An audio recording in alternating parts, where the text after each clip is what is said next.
actually, I've read this about him. He has extremely high lung capacity. He has very large lungs, which he shared to media. Whoops.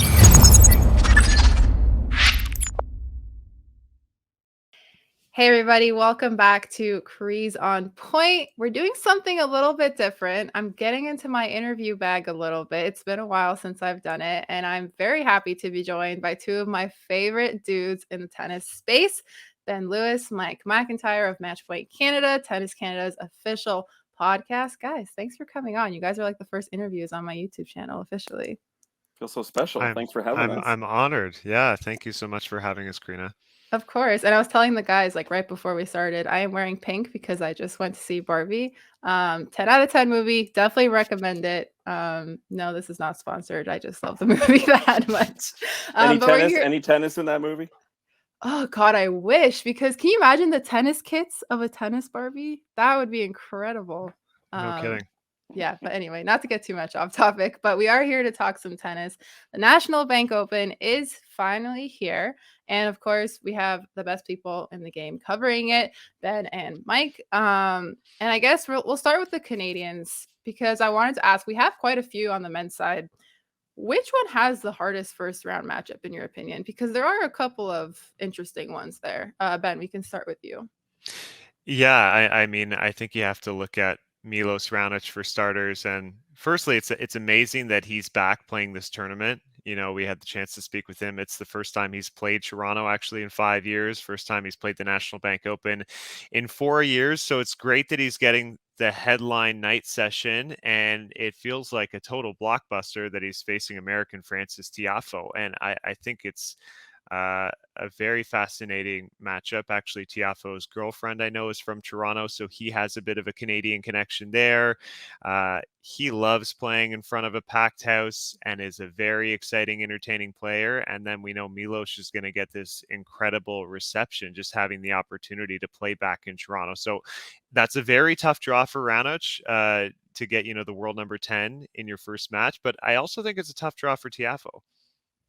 Yeah, you're not wrong. I mean, I think Carlos was saying something about, or maybe no, it was Felix, about the first time that he met Milos Raonic, and he was talking about his like big thighs that he had. Yeah. So yeah, he's very strong and will not be an easy matchup for Tiafoe. But Mike, what about you? Who's the hardest first round matchup on that list, do you think? I mean, I don't think any of them have easy ones, unfortunately. And even though you see a qualifier, you know, yet to be determined next to Felix Auger-Aliassime and Vasek Pospisil, that's never a guarantee, especially with the way those two Canadians have been playing, unfortunately. For Vasek, he missed about 5 months of action, came back too soon by his own admittance at Wimbledon, and really doesn't have the matches under his belt yet.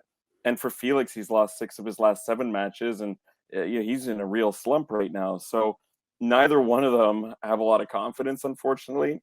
Whereas a qualifier is coming in, someone who's having won 2 matches already on the surface and feeling pretty good about themselves. So that's going to be tricky and dangerous for both those players.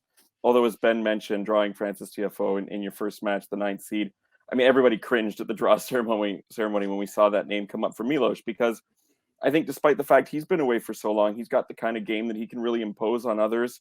He's got that big serve. We've seen it in practice this week. It looks as good as ever. He was practicing with the likes of Yannick Sinner, Daniil Medvedev, Andrei Rublev, all these top 10 guys to sort of test his game. And he didn't look out of place against any of them when I watched him. So I think it's going to be tricky for Tiafoe. And I also think when you look at Felix and Vasek, don't take their opponents lightly, whoever they turn out to be. Yeah, for sure. And we'll get to Felix in a second in a little bit more detail. But like even looking at this list, like Alexei Galarneau, I feel like also has a really hard first round matchup against Cerundolo, who's actually been really good this year. I feel like he's been a really dangerous player on the tour. So that's one I have my eye on, not only because of that, but also Felix has lost to him a lot this year. So I feel like that's also just a difficult matchup. But let's get to Felix, because as we kind of just alluded to, he has had some struggles this year. After he had a breakout year last year, he was really good to finish off 2022. And it seems like he's been in a bit of a rut in 2023. Obviously has struggled with some injuries, but I think overall, at least from what I'm seeing, is that he hasn't been using parts of his game to their full potential and just seems to get stuck when he's in these matches against his opponents, and he lets his opponents too easily. Mike, what have you seen from him that has kind of maybe explained why he hasn't been able to be his full potential in these matches. Yeah, well, I mean, first and foremost, it's the injuries, right? Like, for how long has he been carrying that knee injury and how much has it been troubling him? He spoke to us in press today and says that for the last 3 weeks, fortunately, he has been feeling, fully ready to go, 100%, feeling good about, physically where he's at the moment. But now he's got to get the confidence back. And when you're carrying on with an injury that I guess wasn't bad enough to warrant taking time off, like we're seeing right now with Denis Shapovalov, but it's still something that's holding you back from being at your best. And it's just a few key points in professional tennis that can make the difference. And when you don't trust your knee to push off or to explode or to be as fast or as quick to react as you normally are, that's going to make a big difference against professional tennis players, even if it's someone ranked, 99th in the world, like the opponent he just fell to, surprisingly, in DC. So I have no doubt that Felix is going to get back to where we know he can be. I heard a few pros talking about it at practice this week. Hey, what about Felix? What's going on with Felix? And all of them kind of said it's only a matter of time before he gets back to his winning ways. There's too much talent there. We saw last fall, as you alluded to, that stretch where he won 3 tournaments in a row. And he's going to have those big points to defend again this fall. But I think it's just a matter of time before he rediscovers that game of his. Yeah, just to echo a couple of Mike's points, certainly the injuries I think have held him back. But I was really impressed by the way he handled his pre-tournament press conference here. His head isn't down, he doesn't look discouraged. And for someone as young as he is, to have that sort of confidence and self-belief that he's viewing Toronto as an opportunity to turn his season around. And if you look at kind of the hiccups through the year, I don't think Australia was particularly poor in a sense that he reached the round of 16 to start the season. It's just our expectations at that point were so high because of what we saw him do in the fall with 3 straight indoor titles, qualifying for Turin, and seeing him break inside the top 8, that we had these high hopes that he could be playing for the semis. Instead, goes out in the round of 16 there. He's sick at the French Open, barely able to move in his first round match where he lost to Fabio Fognini, and he hasn't really had the opportunity since then to kind of build up match momentum. I think that's in part due to the knee for sure. I feel like Felix is someone who, when he's not dialed in, is second guessing himself too much on the court, and that lends to some bad losses that we see at times. And I think now, just the quality of the ATP Tour, the margins are so incredibly slim. So if we're seeing kind of the C+, C- level from Felix, if you're facing a top 100 player, or if you're at a Masters 1000 like you are here, it might not be enough. But I was really encouraged by his press conference that he feels like he's practicing really well, he's healthy again, and look, he generally plays really well in the summer into fall. So this is sort of the opportunity to flip the script, really. Yeah, I mean, and you're right about the expectations that we kind of had for him, because even myself included, I'm guilty of that. I was the one saying, Felix is going to win a Grand Slam in 2023. I was like very high off of his like winning 3 tournaments in a row. Like, just I was very, very high on like him as a player. And I still think he's going to be able to get there one day. But yeah, I think even with all like the core Canadians that we have right now, I think managing expectations has kind of been a common theme for all of them, as we've seen in the last like year or so. So yeah, no, those are very good points. And I'm glad he has his head up high, because he deserves to be. He has a very good skill set of tennis and can be one of the most dangerous players. Last thing on the Canadians, who is a Canadian that might be underrated out of this group, or who you think could show some good tennis? Ben, we'll start with you. Yeah, well, look, I think the main Canadian here that a lot of people are in particular just not really familiar with is Gabriel Diallo. And he's someone who went through the college ranks and decided to go pro right at the end of last year. And he's mainly been playing his matches on the challenger circuit. So for a lot of tennis fans, they haven't had really an opportunity to watch or see him, except for, the extreme diehards who are streaming challenger matches, and kudos to them. But he's inside the top 150. So you can tell he's been very consistent at that level, winning matches, making quarters, making semis, got a couple titles at the challenger circuit last summer. So he has that ability. He has this big, tall, 6'7" frame. I mean, he was standing next to me in the social room earlier today, and I was like, oh my goodness, this guy is tall. A huge And if he's serve. tall for Ben, then he's tall, because Ben is pretty tall. Oh, thanks for pointing that out. He made me look very, very short. So 6'7" frame, big serve, big forehand, and I feel like the skill set is still a little bit raw. Like there's still more development to come. and the fact that he has that skill set is already inside the top 150. I think he's very much underrated, a guy to watch, and he's facing Dan Evans in the first round and actually beat Dan Evans earlier in the season, I believe, on grass. Mike, do you agree with that? Do you have another Yeah, player? because all the others are more known quantities. So, Mhm. you know, if we're going to pick someone who's underrated, although I don't know, until you're like into the top 100, are you underrated like until you've made that move, or are you kind of, you know, we don't know enough about you because you're not yet there? And, you know, it's not a critique. It's just, you know, for most casual tennis fans, anyways, you're not going to look at players outside the top 50 even. So, I think it's only a matter of time before he starts making that progress up. And already where he's at, considering how little we've really heard about him, is pretty impressive. And the other thing is maybe a Galarneau or Diallo are considered underrated because of the fact that the other Canadians are so well known and are so well established. And as you kind of mentioned earlier, our expectations have gone up for them. And I think it's a good thing that we have high expectations and that we're wanting more from Bianca, Leila Annie, Denis Shapovalov, and Felix. They're capable of it. They're all still very young. They're all between the age of 20 and 24 and still very much learning, I think, how to become, you know, professional tennis players day in, day out for basically 12 months of the year. So it's good our expectations are high. It means that we believe we're a tennis nation here in Canada. And I have no doubt that one or more of them are going to, you know, come through on that enormous potential that we've all seen from them already. I can't argue that we're a tennis nation because I do very much agree with that, and we'll continue to spread that to as many people as possible. But let's look at the tournament overall, not only the Canadians, but everybody. What is your favorite first round matchup before we get to any favorites to win the tournament? Oh Whoever boy. wants to go first. Are we sticking with Toronto here for this one, Crina? Yes, for Toronto. I got to go with Gael Monfils against Chris Mm, Eubanks. nice. Yeah, That that one's mine is too. a, you know, I don't like using the term popcorn match because it kind of gets overused, but it is a popcorn match. It's one of those matches you're not going to want to miss. I really hope they put it on center court because it deserves a big stadium and a big crowd. Eubanks has been one of the hottest players on the ATP Tour the past couple of months. Ben spoke with him in February when he was ranked outside the top 100. What a meteoric rise to the top 30, almost top 20 of the game right now. And Gael Monfils, who hasn't played much because of injury, is one of the most talented tennis players ever to grace a tennis court. Super entertaining, a total showman. Might not be able to do as much as he used to as he's getting a little bit older, but there's still some stuff left in the tank, and he wants to prove it. So I think those two colliding in the first round is going to be pretty epic. I Yeah, totally I agree.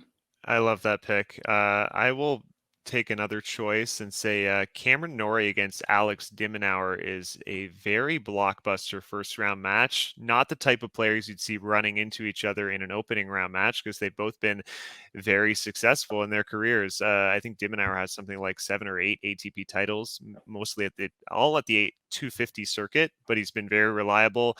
He's really good on the hard courts. One of the fastest players, I think, on the tour. I think it would probably be between Alcaraz and Dimmenauer in the speed contest. And Cam Norrie, I mean, he's a Wimbledon semifinalist from just a couple of years ago. He plays really well on the hard courts, left-handed, very unusual two-handed backhand, really flat. Uh, they like to grind out points as well. Nori actually, I've read this about him. He has extremely high lung capacity. He has very large lungs, which he shared to media a Would few he like years to ago, share which those he thinks lungs? is his superpower. Right? Would be nice. So I think if you're looking for like a lengthy first round, likely 3-setter, you can't go wrong with Dimmenauer against Cam Nori. I really like that pick a lot, and I think that kinda snuck by me when I was looking at the draw 'cause I Mhm. would feel like I would have remembered that, but yeah, that's those are 2 very good picks. I definitely had, Monfils and Eubanks as my pick as well, just because, like you said, Mike, like, just, like, the popcorn tennis aspect of it, and I also just love seeing Christopher Eubanks just rise in these last few months. Like, something that has also been super interesting to me is him talking about how beneficial it was to work for the Tennis Channel and be a broadcaster and what that's kind of brought to him as a tennis player and being able to adapt and kind of also teach yourself like, okay, this is how I apply certain parts of other people's games to mine and what I should be doing. And I just love stories like that. So yeah, that's definitely a good first round matchup as well. Okay, let's talk about the tournament not just overall, but also in the next couple of years, because it is going to grow. Tennis Canada did announce that by 2025, the tournament's going to get much bigger. What are your thoughts on that and what that kind of means for the growth of tennis in Canada? Because as we know, this is Canada's biggest tennis tournament. And so the fact that it's going to continue to grow, what were your thoughts on that and what does that mean? Well, first of all, for me, it means I'm going to have to get more childcare for my kids over a 2-week tournament than a 1-week tournament. So I can only ask my parents to watch them for so long. You know what I mean? But well, there's an idea for the tournament. They got to hold a childcare center. Media daycare, right? Or even for some of the Mhm. players, they could put my kids in with like Wozniacki's kids and Yeah. Svitolina and Monfils's kid too. I'll have to suggest that on the end of tournament, survey that they give us every year. But in all seriousness, it's fantastic. The fact that it's going to go from oh my goodness, what, a 7-day tournament to like a 12-day tournament, from a Mhm. 56-person draw to a 96-player draw. I mean, these are huge increases, and it just means more for Canadian tennis fans to get to enjoy in both Montreal and Toronto. And it's really a testament to how big the sport has become in our country. Family Day weekend, this weekend, I've never seen it so busy as it was today. And so the sport is growing and more people are into it. And new faces like Carlos Alcaraz are bringing more people to the table as well. So many people talking about him this past year and what he's been able to do. So it's really fantastic. And then selfishly, for people like myself and Ben, who've been covering the sport for years, it means we get to cover it for longer in our home tournament here in Canada. And that's really special for us too.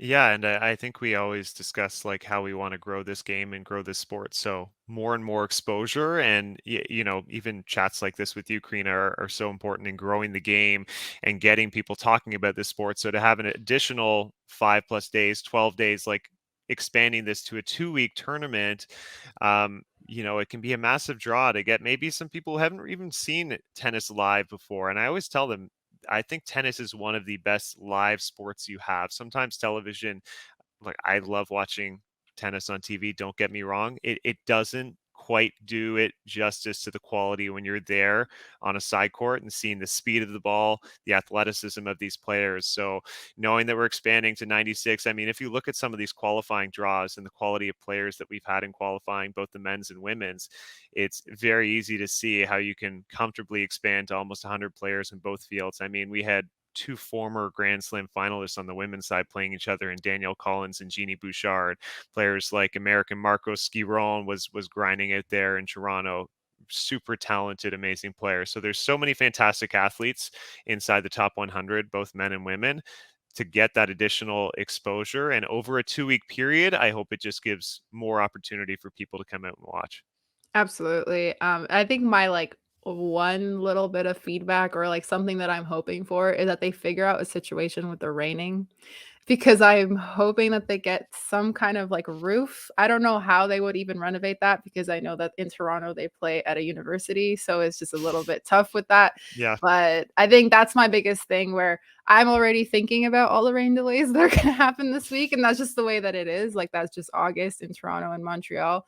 Um, but yeah, I think that's like one thing that I feel like they'd have to figure out moving forward, because going from 50 players to 90 players is a really big difference. And although there is 5 extra days, whew, that could get tough.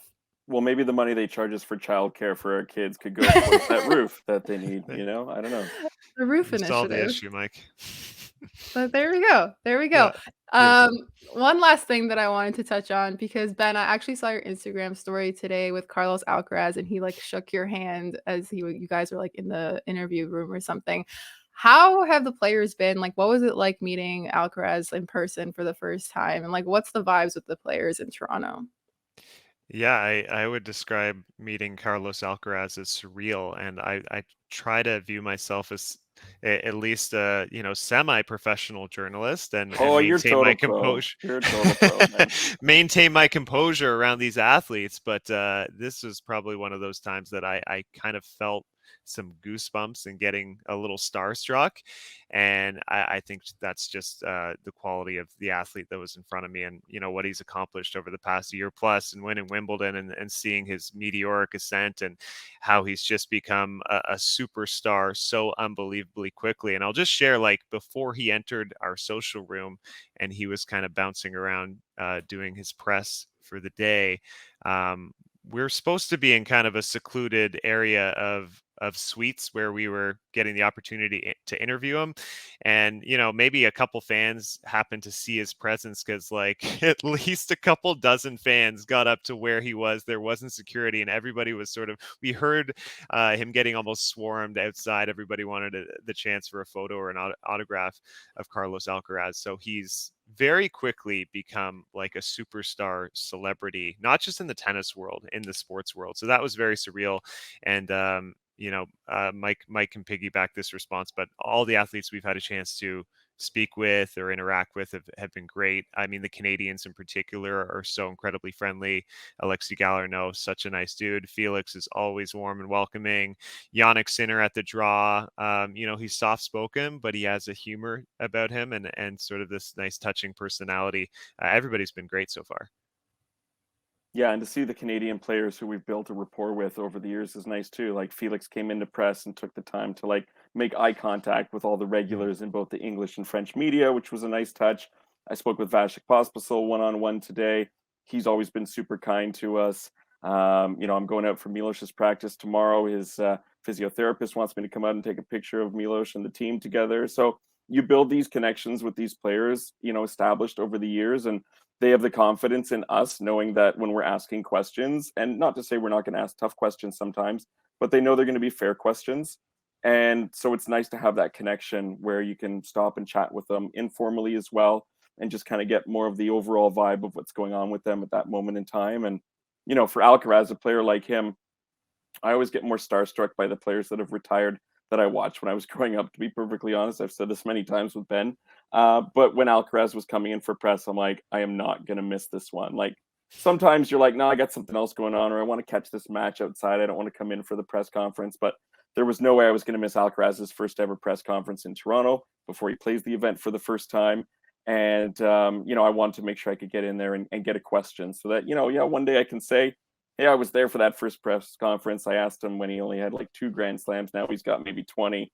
So you don't want to miss those opportunities. And I asked him a very important question about where he keeps his Wimbledon trophy that, we all wanted to know, or at least I did. Where does he keep it? It's in the living room where he and his parents can look at it as they're sort of hanging out in his family home. It was a pretty cute answer, but definitely it meant something to him. You could tell that trophy has meaning, and it's not just going to get, put on some back shelf or in the garage, right? I would hope not. Seems like a very important accomplishment. But yeah, that's very cool. Like last year, the National Bank Open was my first time doing tennis media in person. And I think that was one of the biggest things that I took away, just how like kind the players were. And I wasn't, not that I wasn't expecting that, not that I didn't think the players were like unkind or anything like that, but just the way that they're very accommodating and respectful, like, and like on the surreal part of it, like I think that was me with Simona Halep last year. Honestly, like you guys know how much I love her, and I noticed that from your tweets. Yes. just a little, but like yeah, just like looking her in the eyes and like asking her questions, and that was also kind of a surreal moment for me. And yeah, just like random stuff too in the pressers that happened, like just me finding out last year that I was born in the same hospital as Emma Raducanu, just like 3 months apart. Like that was one thing that I found out last year that. Yeah. And I only found out because somebody had asked her, because it was her first time in Toronto since she was like little. Somebody had asked her like, what are you going to do? Like, what are you going to see? And she was like, I don't know. I might go see the hospital where I was born at. And everybody was like, oh, okay. And it was like kind of a big laugh that like felt like an icebreaker. And then she kind of relaxed a little bit after that. But yeah. The stuff that happens in the press rooms are pretty special sometimes. Mm-hmm. All right.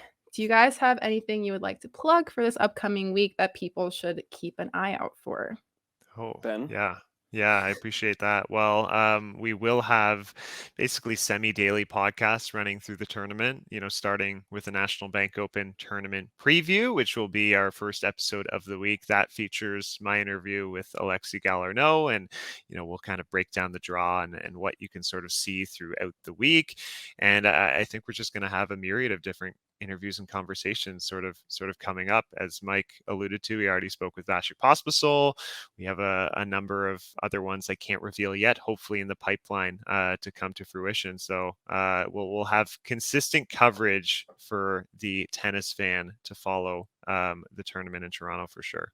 That's our way of Beautiful. saying, Ben, that we just have no clue who the ATP is going to throw to us yet. But we hope Yeah, exactly. Well, they don't give say us that. someone. Don't say that. You gotta keep the suspense. You gotta hold the suspense. People are gonna. Yeah, and we had a good one recently on Matchpoint Canada with Milos Raonic, who got really in depth with us in an over half-hour conversation. He gave us lots of time, detailed answers about what he went through for those 2 years, what it took to come back on court, and what he's hoping to accomplish in his return. So yeah, lots of good stuff there. It's the most exciting week of the year for Ben and myself, and I know you feel the same way as you're about to head over to Montreal and work the women's tournament there. So hey, look, if you love tennis in this country, this is it. This is the week for us.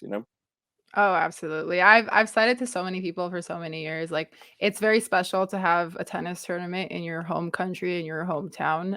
It's such a cool thing to get to experience. And I always recommend to people go to tennis tournaments whenever you can, because it's just a different environment. And even if you're not into tennis, like, it's a great way to get you into the sport and get you excited about it. So yeah, pretty special. I'll make sure to link all the Matchpoint Canada stuff in the description below. Make sure you guys are following both Ben and Mike on Twitter for all their Toronto coverage. And like Mike just said, I will be heading to Montreal for the women's coverage. So stay tuned for that, because I'll have stuff on the YouTube channel all week. But make sure to subscribe to Crease on Point. Like this video, share with your friends, share with your family, with whomever. And we'll see you next time.